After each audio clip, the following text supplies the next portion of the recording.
నమస్తే శ్రీమాత్రే నమః శ్రీ గురుభ్యో నమః. ఖగోళ శాస్త్రంలో ఈ గ్రహాలు ఒక్కొక్క చోట సక్రమంగా సంచారం చేస్తుంటాయి. కొన్ని సార్లు కొన్ని గ్రహాలు తిరోగమ దిశలో అంటే వెనక్కి వెళ్ళడము, మళ్ళా ముందుకు రావడము, ఇలాంటివన్నీ కామన్ గా మనకి ప్రతిసారి జరుగుతూ ఉండే ప్రక్రియలే. అయితే వీటి యొక్క ఫలితాలు ఒక్కొక్కసారి మనకి రాజయోగాల్ని కూడా కలగజేస్తుంటాయి. ఉదాహరణకు సూర్యుడు బుధుడు సంయోగం చెందడం వల్ల ఒక్కొక్క రాశిలో సంచారం చేయడం వల్ల భాస్కర రాజయోగం అని, అమలక రాజయోగం అని, షడష్టక రాజయోగాలని, ఇలాంటి రాజయోగాలు కొన్ని సార్లు మాత్రమే మనకి అద్భుతమైన అవకాశాలు ఇస్తాయి. కొన్ని సార్లు సంచారమే జరుగుతుంది కానీ విశేషమైన ఫలితాలైతే మాత్రము, యోగాలైతే మాత్రము మనకి కలగవు. అలాంటిదే ఇప్పుడు ఇక్కడ మనకి శని బుధులు తిరోగమనంలో అంటే వెనక్కి వెళ్లే సంచారం చేస్తున్నారు.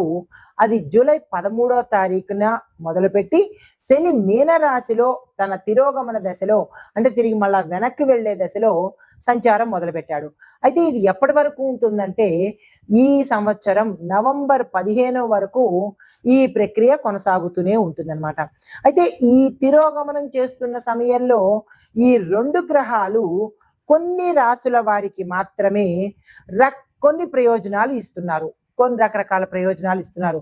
అందరికీ కాకుండా కొన్ని రాసుల వాళ్ళకి మాత్రమే. అయితే ఆ ప్రయోజనాలు ఎలా ఉండబోతున్నాయి అంటే ఎప్పటి నుంచో డబ్బులు మనకి రాకపోవడము, ఎవరు ఇవ్వకుండా ఇబ్బంది పెట్టడము, మన దగ్గర నుంచి తీసేసుకుంటారు కానీ తిరిగి మళ్ళా వాళ్ళు ఇవ్వడానికి ఇబ్బంది పెడతారు.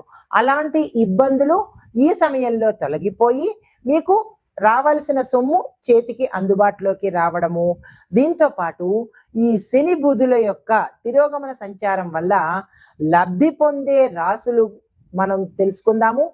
అసలు ఈ శని తిరోగమనంలో ఏమిటేమిటి ఫలితాలు ఉండబోతున్నాయి, ఏ రాసుల వాళ్ళకి ఎలాంటి ఫలితాలు ఇస్తారు అనే అంశాన్ని మనం ఇప్పుడు సవివరంగా తెలుసుకుందాము. అయితే ముందుగా మేషరాశి వారికి చూసుకున్నట్టయితే కనుక ఈ శని తిరోగమనం యొక్క ప్రభావము 11వ స్థానము అనగా లాభస్థానంలో జరుగుతోంది. లాభస్థానం అంటే తెలిసిందే కదా, ఇంకా అన్ని లాభాలే మేషరాశి వారికి. అంటే వీళ్ళకి సాడే సతి అంటే ఏనాటి శని ప్రభావం చూపిస్తున్నప్పటికీ కూడా కొన్ని లాభాలు అనేవి ఈ సమయంలో శని భగవానుడు ఇవ్వబోతున్నాడు. ఆ లాభాలు ఏంటంటే కనుక 11వ స్థానంలో సంచారం చేసేటప్పుడు కొన్ని నెలలుగా ఆగిపోయిన ఆర్థిక వ్యవహారాలు అంటే మీకు ముందుకు వెళ్లకుండా స్టక్ అయిపోయిన ధనపరమైన ఏవైనా ఇబ్బందులు ఉంటే అవి తిరిగి ఫాస్ట్ గా ముందుకు వెళ్లే అవకాశము, దీంతో పాటు డబ్బు ఇవ్వకుండా ఎగవేసి వాళ్ళు అబ్స్కాండ్ అయిపోయి ముఖం చూపించకుండా ఫోన్ చేస్తే ఫోన్లు తీయకుండా ఇట్లాంటిగా మిమ్మల్ని ఇబ్బంది పెడుతున్న వాళ్ళు వాళ్ళంతటా వాళ్లే తిరిగి మళ్ళా మీకు డబ్బును తీసుకొచ్చి ఇచ్చే అవకాశాలు ఇక్కడ చాలా ఎక్కువగా కనబడుతున్నాయి. అయితే స్నేహితుల పరంగాను వృత్తిపరమైన సంబంధాలు వాటి నుంచి లాభాలు పొందడము, మీ ఉద్దేశాలు, మీ యొక్క గోల్స్, మీ యొక్క ఆశయాలు, మీ డ్రీమ్స్ ఇవన్నీ సాధించడము, సక్సెస్ సాధించడము, లేదంటే సానుకూలంగా మలుచుకోవటము, ఇలాంటివన్నీ ఏర్పడతాయి. అయితే బుధుడు యొక్క తిరోగమనము, ఇందాక నేను చెప్పింది శని తిరోగమనము, మరి బుధుడు కూడా తిరోగమనం చెందుతున్నాడుగా. మరి బుధుడు తిరోగమనం ఎక్కడ జరుగుతోంది? 5వ ఇంట జరుగుతోంది. ఈ 5వ ఇల్లు దేనికోసము అంటే బుద్ధి, సంతానము, సౌభాగ్యము, విద్య. ఈ స్థానాలలో బుధుడు ఎలాంటి ప్రభావాన్ని చూపిస్తున్నాడు అంటే కనుక విద్యార్థులకు విశేషమైన పరిస్థితులు, అవకాశాలు చాలా చక్కగా అంటే వాళ్ళు ఊహించనటువంటి స్థితిని కల్పించబోతున్నాడు బుధుడు. మరొకటి ఏంటంటే గతంలో చేసిన ప్రయత్నాలు కొంతమందికి మధ్యలో ఆగిపోతూ ఉంటాయి. చాలా వరకు లాక్కొస్తారు, ఎవరు చేస్తారులే, నా వల్ల కావడం లేదు, ఈ పనులు అవ్వడం లేదు అని విసుగుతో వదిలేసిన పనులు ఇప్పుడు చకచకా ముందుకు వెళ్లే అవకాశం కనబడుతోంది.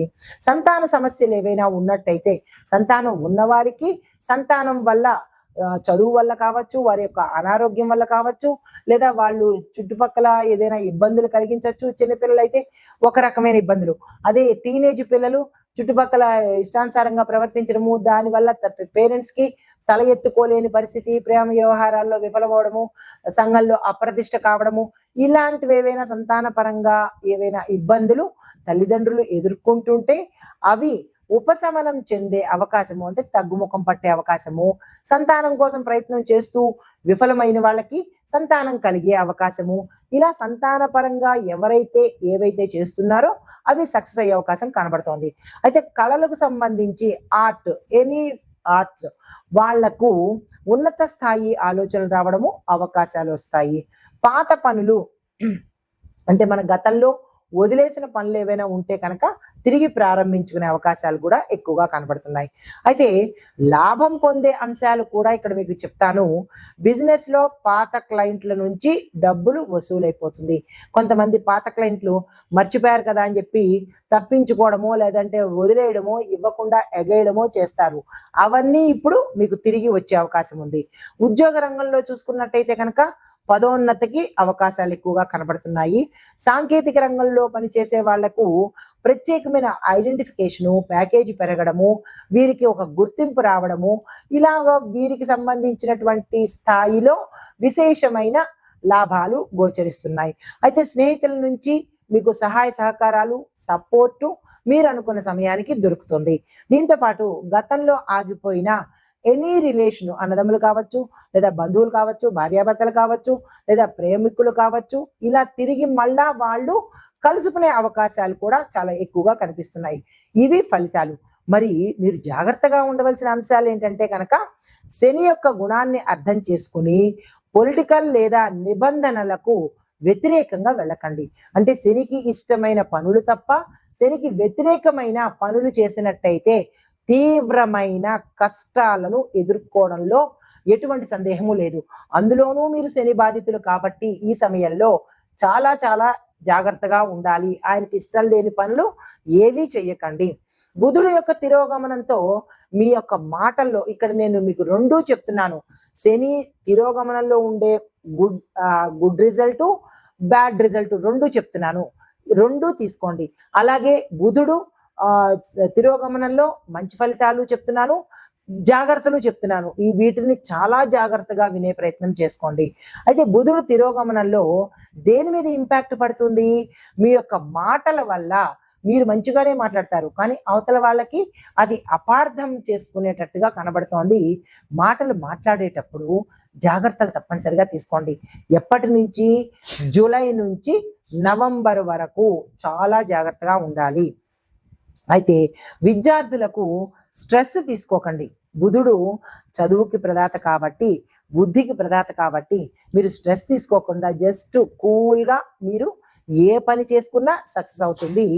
పాత పాఠాల మీద దృష్టి పెట్టండి. కొత్తవి కాకుండా, ఎలాగా కొత్తవి చేస్తూ ఉంటారు, పాతవి అయిపోయిన పాఠాల మీద కూడా దృష్టి పెట్టి రీక్యాప్చులేషన్, తిరిగి పునఃపరిశీలన తప్పనిసరిగా చేసుకోండి.